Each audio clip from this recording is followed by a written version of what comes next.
하나님 이 시간에 우리에게 주시는 하나님의 말씀은 히브리서 4장 12절부터 16절까지입니다. 제 성경으로 신약성경 356페이지에 있습니다.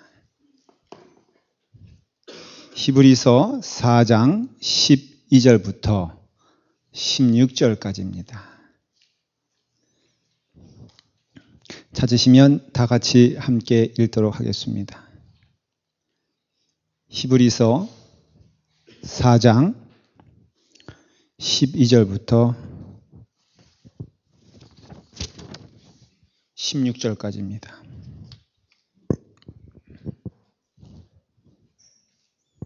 다 같이 함께 읽겠습니다. 하나님의 말씀은 살아있고 활력이 있어 좌우의 날선 어떤 검보다도 예리하여 혼과 영과 및 관절과 골수를 찔러 쪼개기까지 하며 또 마음의 생각과 뜻을 판단하나니 지으신 것이 하나도 그 앞에 나타나지 않음이 없고 우리의 결산을 받으실 이의 눈앞에 만물이 벌거벗은 것 같이 드러나느니라. 그러므로 우리에게 큰 대제사장이 계시니 승천하신 이 곧 하나님의 아들 예수시라. 우리가 믿는 도리를 굳게 잡을지어다. 우리에게 있는 대제사장은 우리의 연약함을 동정하지 못하실 이가 아니요 모든 일에 우리와 똑같이 시험을 받으신 이로되 죄는 없으시리니라. 그러므로 우리는 긍휼함을 받고 때를 따라 돕는 은혜를 얻기 위하여 은혜의 보좌 앞에 담대히 나아갈 것이니라. 아멘. 기도하겠습니다. 아버지 하나님, 은혜의 보좌 앞으로 우리 모두 나아갑니다.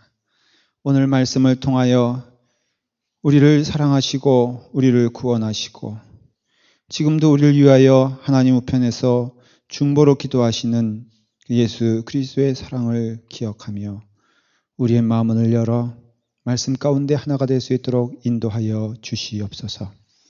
예수님의 이름으로 기도드리옵나이다. 아멘.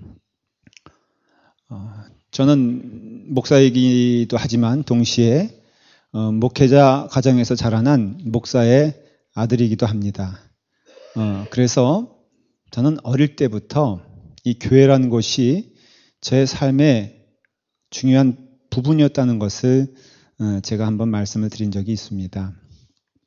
제가 예수님을 진정으로 영접한 때는 언제냐라고 한다면 꽤 나이가 들어서 20대가 넘어서였을 것이다. 그렇게 말씀을 드릴 수가 있습니다.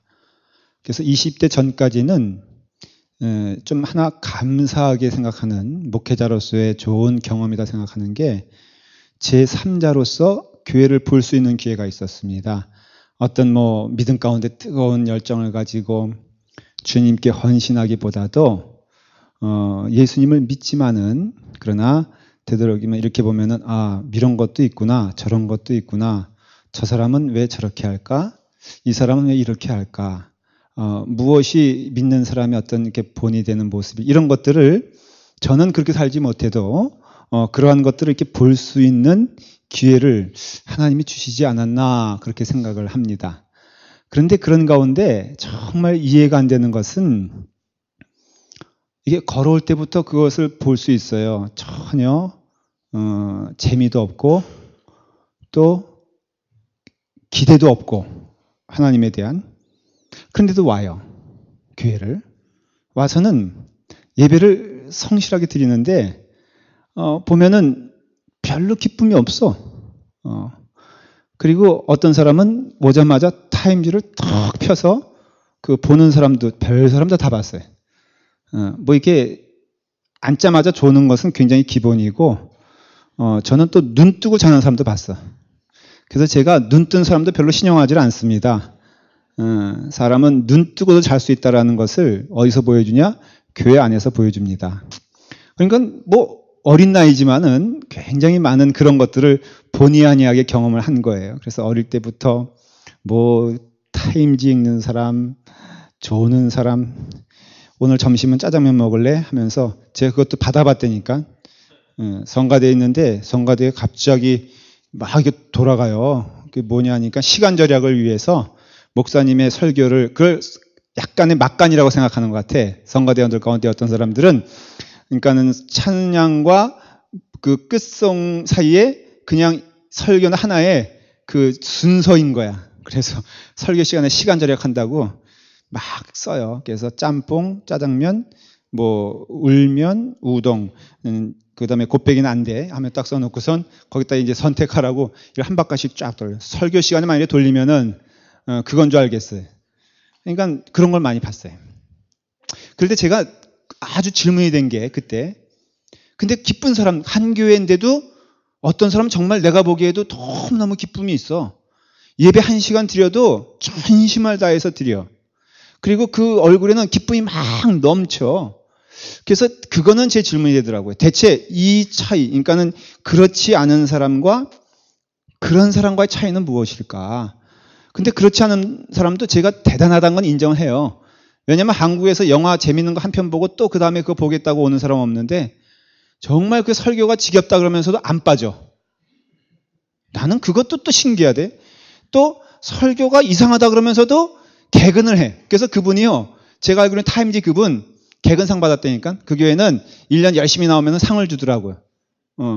그게 제 마음 가운데는 대체 무엇이 차이인가? 근데 은혜를 받고 나니까 나중에 깨닫게 됐어요. 그게 뭐냐면 은혜라는 겁니다. 하나님의 은혜. 그냥 그걸 탓하면 안 돼요, 여러분들. 그나마 거기에 앉아있는 것만 해도 감사해. 하나님이 주시는 은혜의 기회인 줄 저는 믿어요. 지금도 그거는 확신을 해요.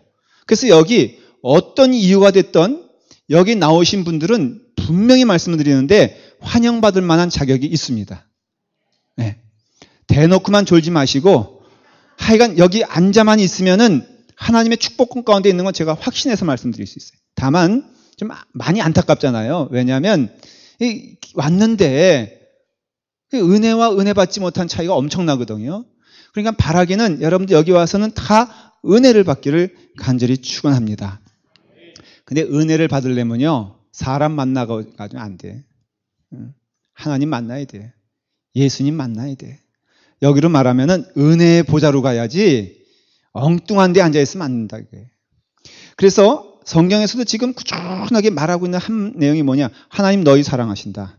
그 하나님 만나라. 그럼 너희는 사랑받는 존재가 된다는 것을 누가 하냐? 내가 한다는 거예요. 그럼 내가 사랑받는 존재를 아는 그 삶이 있을 때는요, 그 삶이 어때요? 사실 우리가 어려서 어른 돼가지고 많이 성격적으로 힘든 사람들은 어릴 때 사랑을 많이 못 받아서 그래. 어릴 때부터 부모의 사랑을 혼전하게 받은 사람은요, 정말 커서도 번듯하게 됩니다. 여러분 그 증거를 지금 보고 계시잖아요. 여기 이렇게. 그때 아멘 해야 되는데. 그래서 하나님의 사랑을 많이 받으면요, 그 인격과 모든 것이 온전해져요. 그 은혜를 많이 받아야 돼. 그 마음 가운데요, 예수 그리스도가 가득 차야지 그게 믿음이에요. 이제 그걸 계속 설명을 할 겁니다. 마태복음 5장에 보면은 복이 있는 사람에서 쭉 나오잖아요. 그럴 때 가장 첫 번째 복이 뭐냐면은 심령이 가난한 자는 복이 있나니, 그 다음에 무엇입니까? 천국이 저희의 것이며, 그렇게 되어 있어요. 천국이란 쉬운 말로 좋은 사람과 함께 있는 것이 천국입니다. 여러분 이 자리가 복된 이유는 먼저는 하나님과 함께 있어 감사하고, 두 번째는 좋은 성도들과 함께 있어 감사합니다. 여러분들이 옆 사람과 함께 한번 얼굴 보시면서 짧게만 인사하세요. 당신이 있어 행복합니다.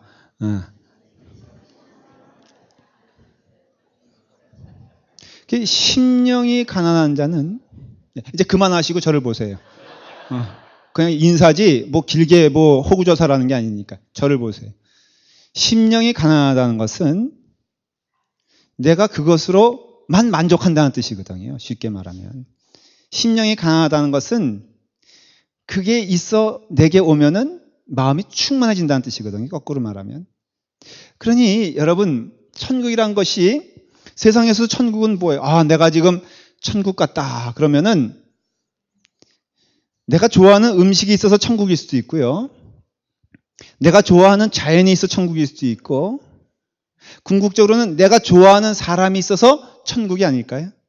그러니까 세상적인 표현에서도 내가 지금 천국길을 가고 있다 그러면요. 저도 그런 경험하지만은 아무리 나쁜 길이라 할지라도 내가 좋아하는 사람 이게 손 붙잡고 가면은 그게 꼭 스위스가 아니더라도 그냥 스위스 같이 됩니다. 그러나 아무리 좋은 곳이라 할지라도 나와 불편한 사람 가면요. 괴롭고 힘든 것이에요. 근데 그 천국이란 것은 성부 하나님 계시고 성자 하나님 계시고 성령 하나님 계신 그곳이면은 천국 아니겠어요? 그러니까 심령이 가난한 자는 복이 있다라는 것은 그 마음 가운데 예수 그리스도로 가득 찬 것을 말하고요. 조금 더 구체적으로 말씀드리면 세상에 대하여는 기대하거나 즐거운 게 없어요. 그러나 하나님에 대하여는 늘 즐거워. 이것이 바로 심령이 가난한 자예요. 그리고 그 은혜를 하나님이 우리에게 물밀듯이 부어주고자 누구를 보내주셨느냐? 예수 그리스도를 보내주시고 성령 하나님을 우리에게 보내주셨어요. 그거예요. 그래서 여러분 영혼이 잘된 같이 범사에 잘되라고 한 것처럼 여러분들의 마음이 그 가득하게 예수 그리스도의 은혜로 충만하기를 기도하십시오. 제가 오늘 세 가지를 말씀드릴 거예요. 먼저는 예수 그리스도는 하나님의 말씀이시다. 두 번째는 대제사장이신 예수 그리스도시다. 세 번째는 은혜의 보좌로 나아가자는 말씀을 할 거예요. 먼저 하나님의 말씀은 여기 보니까 오늘 본문에 뭐라고 되어 있냐? 하나님의 말씀은 살아있고 활력이 있어 좌우의 날선 어떤 검보다도 예리하여 혼과 영과 및 관절과 골수를 찔러 쪼개기까지 한다고 12절에 우리는 읽었고 또 믿습니다. 그런데 이 말씀을 해석을 할 때 보통은 이 눈에 보이는 글자 그 다음에 문장으로 되어 있는 성경이라고 이해를 해요. 그것도 뭐 틀린 해석은 아니고 많은 경우 그렇게 해석을 합니다. 그런데 사실 이 말씀을 쭉 묵상하며 읽다 보면은 하나님이 주시는 영감이 있는데 이 하나님의 말씀은 이런 문자적인 그런 어떤 책, 성경을 말하는 것보다도 인격자이신 한 분을 얘기하는데 그것은 예수 그리스도를 말하는 것을 알 수가 있어요. 그래서 요한복음 1장 14절에 보면은 말씀이 육신이 됐다고 그랬거든요. 그래서 하나님의 말씀이 육신이 되어 우리로 하여금 볼 수 있고 하나님의 사랑을 느낄 수 있고 체험할 수 있고 그 하나님의 사랑으로 인하여 함께 살아갈 수 있는 힘을 예수 그리스도를 통하여 주셨는데 바로 그 예수 그리스도가 어때요? 말씀이라 이거예요. 근데 그 말씀이 어떻게 되냐면은 좌우의 날선 어떤 검보다도 예리하여 혼과 영과 관절을 막 그냥 이렇게 우리 가운데 그만큼 깊이 들어온다는 뜻은 마음과 생각과 뜻을 판단한다는 것은 예수 그리스도가 멀리 계신 분이 아니라 우리 마음속에 계시다는 걸 말하는 거지. 그러니까 꼭 마음이란 뜻은 뭐냐면은 숨을 수 없는 그곳. 하나님 앞에 숨을 수 없어요. 예수님 앞에 내 생각을 숨길 수 없어요. 여러분들 지금 예배를 드리면서도 생각을 하나님 앞에 드리잖아요. 근데 그 생각을 하나님 앞에 숨길 수가 없다는 것이에요. 우리 인간은 이런 표정으로서 자기 마음을 숨길 수가 있고 이런 태도로 숨길 수 있어도 하나님 앞에서는 숨길 수가 없는데 어느 정도냐 하면은 13절에 지으신 것이 하나도 그 앞에 나타나지 않음이 없고 우리의 결산을 받으실 이의 눈앞에 만물이 벌거벗은 것 같이 드러나느니라. 그러니까 하나님 앞에 우리는 어떤 자 하면은 벌거벗은 자 같은 존재라는 것이에요. 여러분 사람도요 벌거벗은 상태에서는 어때요? 숨길 수가 없어요. 그래서 그 한국에는 이게 공중 목욕탕이 많지 않습니까? 그래서 옛날에는 그 이게 공중 목욕탕에 이제 가잖아요. 겨울 되면 특별히 이제 저는 한 달에 한 번씩 갔잖아요. 그럼 이제 거기서 왜 이렇게 웃음이 나오시나? 그러면 뭐 겨울에 한 달에 한 번 가지 뭐 한 달에 두 번 가나요? 이제 간단 말이지요. 그러면 우리나라의 공통점이 뭐냐면은 일단은 호구 조사를 합니다. 딱 봐가지고 이제 좀 연세가 좀 드셨으면 야, 등 좀 밀어봐. 딱 이러잖아요. 그러니까 요즘은 그러면 큰일 나요. 젊은 사람들 알기를 우습게 알면요. 큰 봉변 당합니다. 그러니까 지하철에도 너 왜 안 일어나? 이러면 안 되고 일어나 주세요. 그래야지 이제 일어날 정도예요. 옛날엔 그런 게 있어요. 그냥 제가 학생이니까 야, 등 좀 밀어. 그러면요. 내 목욕이 문제가 아니야. 그냥 밀고 닦고 쓸고 이제 그러면은 조금 친분이 생겨서 야, 몇 학년이야? 뭐 이러면서 하다 보면은 요구르트 하나 받아 먹고 그다음에 나는 등도 못 밀고 오곤 했잖아요. 근데 그 밀면요. 친분이 생기는 거예요. 숨길 수가 없는 거예요. 그래서 우리가 신앙생활 하면서 이 벌거벗는다라는 것은 꼭 유념해야 될 것은 하나님 앞에 우리는 벌거벗은 자예요. 왜냐하면 하나님이 우리 가운데 어디까지 계시냐? 내 안에 계시기 때문에 그래요. 그래서 우리는 어떤 때는 하나님 안 보이신다. 뭐 하나님 어디 계시냐 막 그러는데 너무 내 안에 계셔서 안 보이는 거예요. 내 안에 좌정하여서 미처 하나님이 어디 계신지 모를 정도로 고린도전서 14장 25절에 뭐라고 되어 있냐면은 그 마음에 숨은 일들이 드러나게 되므로 엎드려 하나님께 경배하며 하나님이 참으로 너희 가운데 계신다 전파리라 그랬거든요. 그렇기 때문에 믿는 자들은요 이런 특징이 있어요. 여러분 예수님을 진정으로 믿으십니까? 구원을 받았습니까? 그래서 여기 보니까는 예수님이 우리와 더불어 활동하시고 함께 거하시는 분이라고 했을 때 여러분들이 피곤할 때가 있어요. 믿음 생활하면서. 그때는 반드시 어느 때냐면은 예수님의 뜻에 합당하지 않은 일을 할 때 피곤합니다. 왜냐하면은 예수님이 내 마음 안에 거하시기 때문에 그렇습니다. 그렇기 때문에 여러분들이 믿음의 사람이라면은 분명히 하나님의 일이 아닌 세상 일을 할 때는 마음이 피곤해지고요. 여러분들이 세상 사람이라면은 하나님의 일이 내게 다가올 때 피곤한 거예요. 거꾸로. 그러니까 여러분들이 스스로를 믿음을 한번 시험해 볼 필요가 있어요. 무슨 소리냐면 여러분들이 아직도 하나님의 은혜 가운데 거하지 못하는 자들이라면은 하나님의 일을 할 땐 그렇게 버거워, 힘들어, 어려워, 부담스러워, 누구에게 내 마음을 나눠주는 것 자체가 괴로워. 그리고 세상 일을 할 때는 그렇게 생동감이 있어. 교회 안에서 복음성가 좀 부르자 그러면은 그냥 괴롭다가도 어디 가끔 속회에서 끝나고선 뭐 친교를 할 수 있잖아요. 저는 그런 거 뭐 나쁘다고 생각하지 않아요. 너무 또 과하면 안 돼. 그렇다고요. 제가 이렇게 말했다고 해서 앞으로 모든 속회는 끝난 다음에 노래방 이러면 안 되지만 그때 보면은 활력이 넘치는 사람이 있어. 뭐 그렇다고 해서 그분이 믿음이 없다 그런 것이 아니라 믿음이 있는 자는요. 분명히 말씀을 드리는데 하나님의 일을 하면 즐겁고 하나님의 일이 아니면 마음이 괴로운 이유가 이미 그 예수 그리스도는 어디 안에 있기 때문에 내 안에 거하기 때문에 그래요. 그걸 우리가 알 수 있어야 돼. 지난 주일날 그 주중에 목사님들 회의가 있어서 제가 코커스 임원에 제가 임원이니까 가서 한 10분 정도가 오셨는데 제가 딱 들어가니까는 아무도 안 일어나. 그래서 제가 이렇게 인사하고선 자리에 앉았어요. 근데 어느 목사님이 딱 왔는데 다 일어나.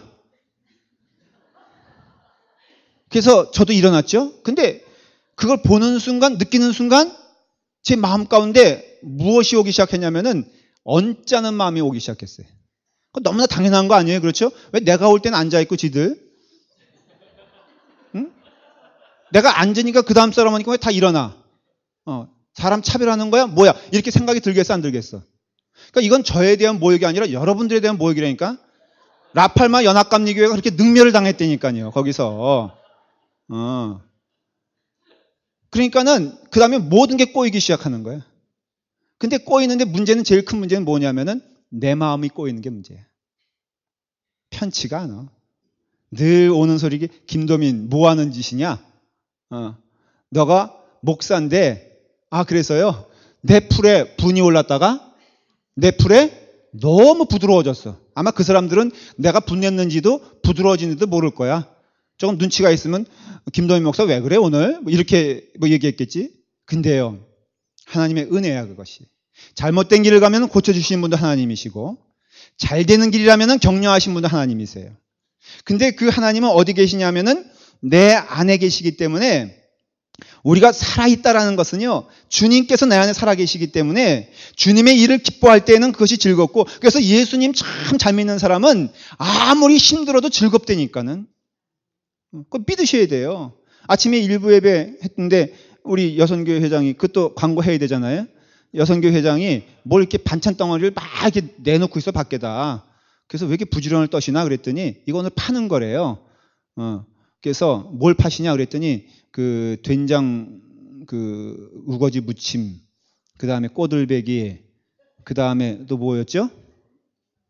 그래서 이걸 다 5불에 판대요. 그래서 내가 5불에 다 주는 거냐 그랬더니 그게 아니고 하나당 5불이랍니다. 다 사셔야 돼. 근데 이러한 일을 할 때요, 예수 믿는 자는 기뻐, 예수 안 믿는 자는 힘들어, 이거예요. 여러분들이 주님의 일이라고 할 때 그것이 부담스러우면 기도하셔야 돼요. 하나님께 은혜 달라고.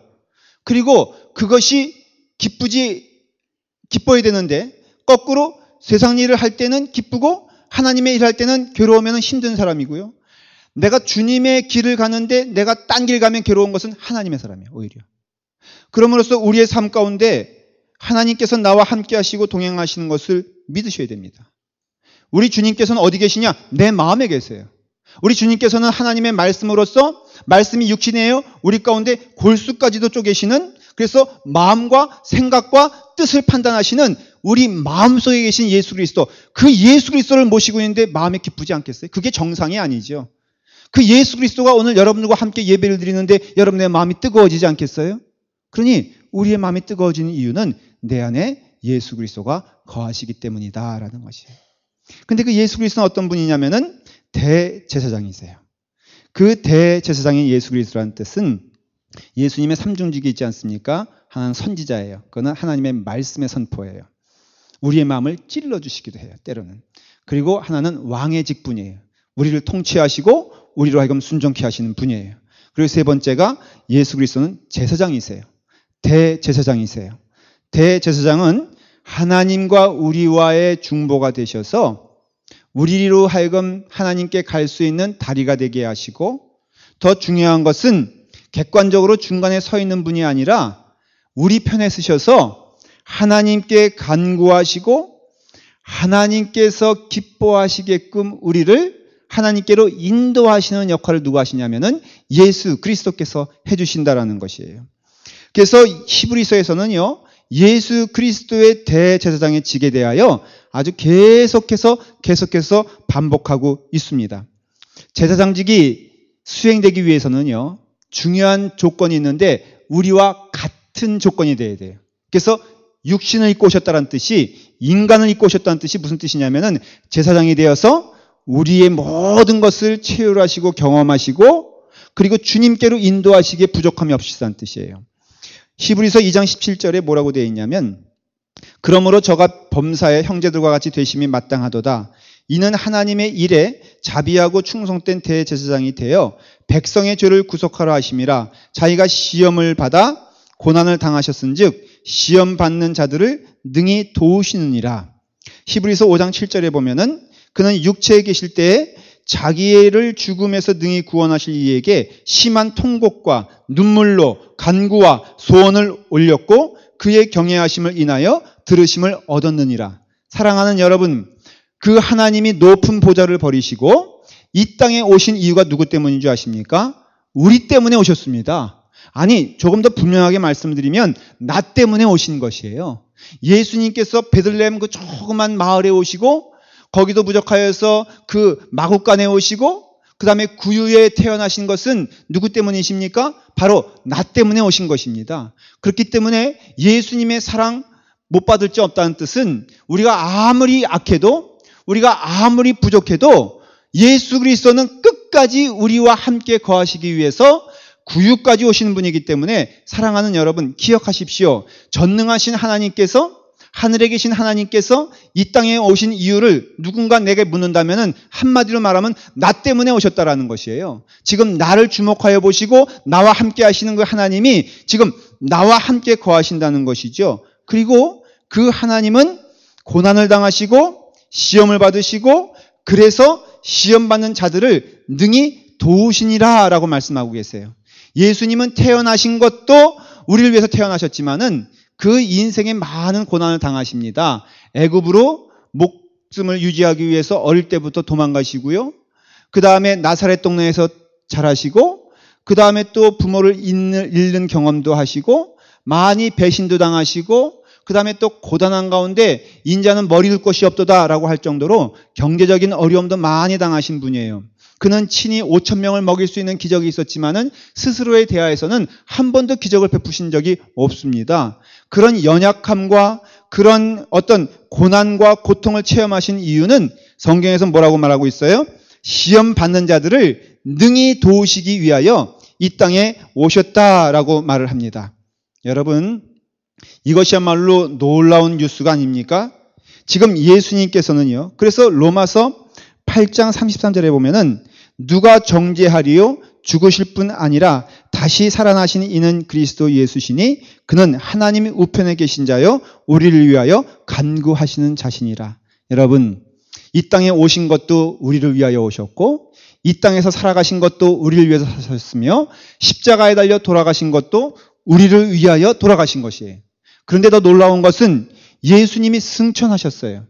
여러분, 왜 승천하셨는지 혹시 마음 가운데 질문하신 적 있습니까? 저는 어떤 때는 예수님 승천하지 않으시고 이 땅에 천년만년 사셨으면은 우리의 믿음은 더 확실하지 않았을까? 저는 그렇게 생각을 해요. 가끔은. 로마 교황처럼 말이에요. 거기서 그냥 계시면은 우리 가끔 1년에 한 번씩 가서 만나 뵙고 발이라도 만져보면은 우리의 믿음이 쑥쑥쑥 커질 것 같지 않아요? 저만 그런가? 그랬으면 좋았을 뻔했잖아요. 그러니까 하나님께서 이 땅에 오셨으면 끝까지 우리를 데려가시지. 왜 굳이 33년만 계시다가 왜 하늘로 가셨냐 이거예요. 근데 하늘로 가신 이유에 대하여 제가 조금 전에 말씀을 나눈 것처럼 그는 하나님 우편에 계신 자요 우리를 위하여 간구하시는 자라 그랬어요. 그러니까 하나님이 승천하신 이유는 하나님 우편의 보좌로 가기 위해서인데 왜 가셨느냐? 그 보좌에 앉으셔서 하나님 우편에 앉으셔서 누굴 위하여? 우리를 위하여, 나를 위하여 간구하시는 자예요. 그러니 바울이 선포한 것처럼 누가 정죄할 수 있으며 누가 나를 심판할 수 있으며 누가 나를 하나님의 사랑에서 끊을 수 있느냐? 그럴 수 없다는 것이에요. 왜냐하면 하나님은 성자 하나님은 이 땅에 오신 이유도 나를 위해서 오신 것이고 이 땅에 존재하신 것도 나를 위함이요. 이 땅에서 부활하셔서 나의 생명 살리시고 그리고 하늘로 돌아가신 이유도 승천하신 이유도 무엇 때문이다? 나를 위해서 지금도 살아 역사하셔서 하나님께서 나를 위해서 간구하시고 나와 함께 거하시길 기뻐하시며 나의 모든 부족함을 성부 하나님과 더불어 얘기하시면서 용서해 주실 건 용서해 달라고 격려해 주실 건 격려해 달라고 지금도 성자 하나님이 하나님 우편에서 나를 위해서 간구하시는 하나님이시다라는 것이에요. 이것을 믿는 것이 믿음이요 신앙인 것입니다. 사랑하는 여러분, 이 하나님을 믿을 때 우리에게 외로움이 무슨 외로움이 있겠으며 우리 가운데 서러움이 무슨 서러움이 되겠으며 우리 가운데 부족함이 무슨 부족함이 되겠습니까? 요한복음 14장 2절에 주님께서 말씀하시기를 내 아버지 집에 거할 곳이 많도다. 그렇지 않으면 너희에게 일렀으리라. 내가 너희를 위하여 거처를 예비하러 가노니 가서 너희를 위하여 거처를 예비하면 내가 다시 와서 너희를 내게로 영접하여 나 있는 곳에 너희도 있게 하리라고 약속을 하셨습니다. 여러분 염려하지 마세요. 아버지 집에는 거처할 집이 많으신 줄 믿으시기를 바랍니다. 이미 거기에 우리가 예수 그리스도를 믿는 순간 제가 확신하건대 거기에는 내 이름이 있을 거라고 저는 확신을 해요. 그래서 이미 김도민의 집이 아주 멋있게 젖어 있을 거라고 믿고 하늘문을 여시고 그것을 보여주시는 줄 믿습니다. 예수님께서는요 중보자예요. 대제사장이 되셔서 친히 제물이 되셔서 성부 하나님께 그 제물을 드려서 그 사랑하는 자녀들에게 하나님의 사랑을 전해주시고 구원하여 주셔서 지금 우리가 주님의 은혜 가운데 기뻐할 수 있는 이유는 여러분 이 자리에서 죽지 아니하고 이 자리에서 마음의 기쁨이 넘치는 이유는 예수 그리스도께서 지금도 중보하여 기도하시기 때문인 줄 믿으시기를 바랍니다. 지난 주간에 제가 물어볼게요. 정직하게 대답해 보세요. 나 하나님 앞에서 만족할 만큼 잘 살았다라는 분 정말 손들지 마시고 마음속으로만 한번 손들어 보세요. 지금 제가 마음을 보니까 한 명도 없잖아. 하나님 보시기에 그래도 열심히 살았지만은 부족한 면이다 라고 하는 사람 손들어 보세요. 다 손들었잖아요. 근데 다 살고 있잖아요. 지금 여러분 감사합니까? 아니면은 마음 가운데 부담이 있습니까? 감사할 걸 전 믿어요. 왜냐하면 성부 하나님이 여러분들을 사랑하시기 때문에 있습니다. 그런데 죄 지은 우리를 어떻게 사랑할 수 있느냐? 성자 하나님이 그 모든 죄를 감당하시고 그리고 또한 하나님 우편에서 저는 내가 핏값으로 산 하나님의 자녀예요. 내 자녀 아닙니까? 라고 하나님께서 나를 향하여서 중보하시고 내 죄를 보지 아니하시고 그 은혜가 크므로 하나님의 은혜 가운데 우리가 살고 있기 때문에 오늘 이 시간 예배를 우리가 기쁨으로 드릴 수 있는 것은 여러분들이 훌륭해서도 아니요, 여러분들이 완전해서도 아니요, 여러분들이 완벽해서가 아니라 바로 예수 그리스도가 오늘 이 시간에도 우리를 지켜주시기 때문에 오늘 우리가 예배를 은혜 가운데 감사함으로 기쁨으로 드릴 수 있는 것이다 라는 것이에요. 이런 은혜의 자리까지 가야 되는 것이. 그래서 신자는요, 은혜의 보좌 앞으로 나아가는 것입니다. 은혜의 보좌 앞으로 나갈 때 늘 나를 위해서 간구하시는 예수 그리스도의 모습이 우리 가운데 보여질 것입니다. 여러분 예수님 보십니까? 두 손을 벌려 우리를 맞이하시면서 동시에 하나님 앞에서는 어떻게 좀 표현하기가 좀 그렇지만은 때를 쓰는 거예요. 하나님 나를 보세요. 하나님의 아들인 예수를 보세요. 그 예수 그리스도의 피로써 저들을 구원한 자 아닙니까? 그러니 하나님 저를 버리시면 안 됩니다. 물론 성부 하나님도 사랑의 하나님이세요. 성자 하나님을 보내신 분이 성부 하나님이세요. 그러나 분명한 것은 성경에서 약속하는 것은 예수 그리스도는 늘 우리를 위해서 히브리서 7장 25절에 보면은 그는 항상 살아서 저희를 위하여 간구하심이니라. 우리가 은혜의 보좌 앞에 나가야 되는 이유는 그 자리에 예수 그리스도의 간구와 예수 그리스도의 간절함이 하나님의 보좌를 움직이고 있다는 것을 우리는 볼 수 있기 때문에 그렇다는 것이에요. 사람도 때 쓰면은 결국은 때 쓰는 대로 됩니다. 제가 어릴 때 이제 집에 이렇게 옛날엔 거지라 그랬는데 요즘 거지라 그러면 또 안 된다 그러면서요. 요즘 뭐라 그래야 되죠? 언어가 다 바뀌어가지고 그런 분들이 왔는데 제 기억에 한 사람은 다른 사람은 다 머리 숙여서 밥 좀 주세요 이러면서 이제 불쌍해 보여야지 밥을 주는데 이 사람은 대문을 뻥뻥 차고 들어오는 사람이 있었어요. 김씨 아저씨. 그래서 뻥 차고 와가지고 밥 줘! 그러면은 또 우리 어머님은 약간 바보 같으셔.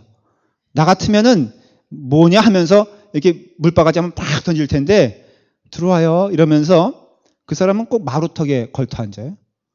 그리고서는 밥을 이렇게 하면은 일단 불평으로 시작해서 밥을 먹어. 왜 밥이 이렇게 차냐? 반찬은 왜 이렇게 부족하냐? 근데 제가 보기에는요, 너무너무 미운 거야. 그래서 제가 기도했다니까, 어릴 때, 저 형은 왜 빨리 안 들어가시고, 우리 집에 이렇게 민폐를 끼치나니까, 어떤 때는 제가 먹지 못하는 것까지 줘요. 그래서 그렇게 내내 살다 보니까 또 제가 보기에도 정이 들더라고요. 그래서 어느 날 뻥 안 차고 들어오면 이 사람이 어떻게 됐나 하고선 궁금하기도 하고 이렇게 그럭저럭 살아갔어요. 어떻게 하다 보니까 한 몇 년 그러다 보니까 마치 식구같이 돼버렸어. 여러분 끈질긴 사람과 식구 되면 큰일 납니다. 저희 아버님이 교회가 서울로 옮겨졌어. 아버님의 그러니까 교회가 부평에서. 그래가지고 저희가 다 서울 이사 왔죠.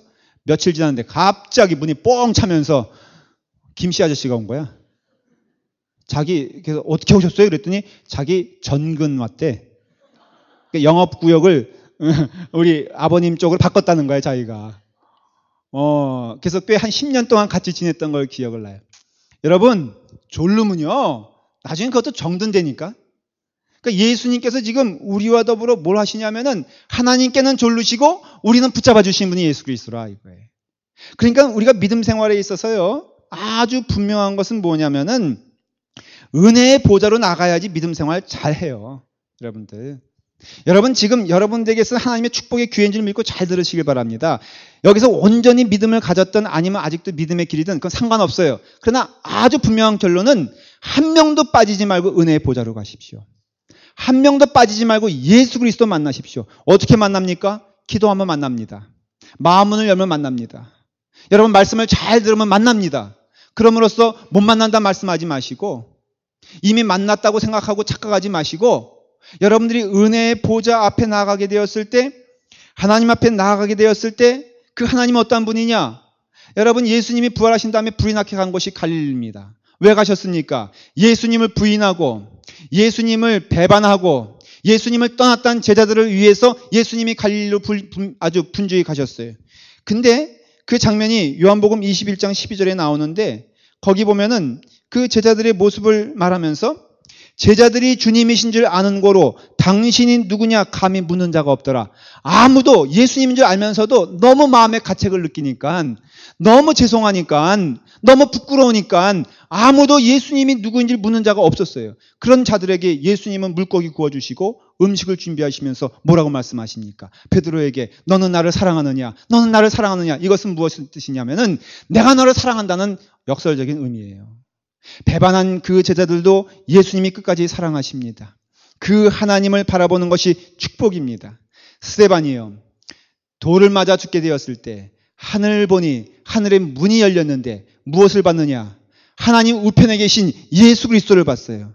돌을 맞아 죽어가는 스데반을 위해서 기도하시고 간구하시고 마음 아파하시는 그 예수 그리스도를 바라봄으로써 스데반의 얼굴이 어떻다고요? 환하게 변했다는 것이에요.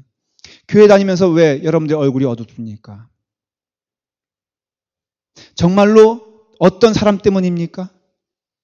정말로 환경 때문입니까? 그것은 거짓입니다. 하늘문이 열리는 것을 보는 자는 돌에 맞아 죽어도 그 얼굴이 환한 빛으로 넘치게 될 것을 성경은 말하고 있습니다. 여러분, 예수님 만나야 됩니다. 이 예배 시간이 한 시간이 생명을 다하는 예배가 되기를 축원합니다. 여러분의 마음 가운데 예수 그리스도가 주인이시라면 주님 보는 것을 기뻐하고 주인 만나는 것을 즐거워하며 주님의 뜻대로 살아가는 것을 즐거워할 때 여러분들은 삶이 때로 고단해도 여러분들의 얼굴은 환하며 여러분들의 언어는 아름다우며 여러분들의 마음은 평안할 것을 믿습니다. 은혜의 보좌로 나가는 여러분 되길 간절히 축원합니다. 기도하겠습니다.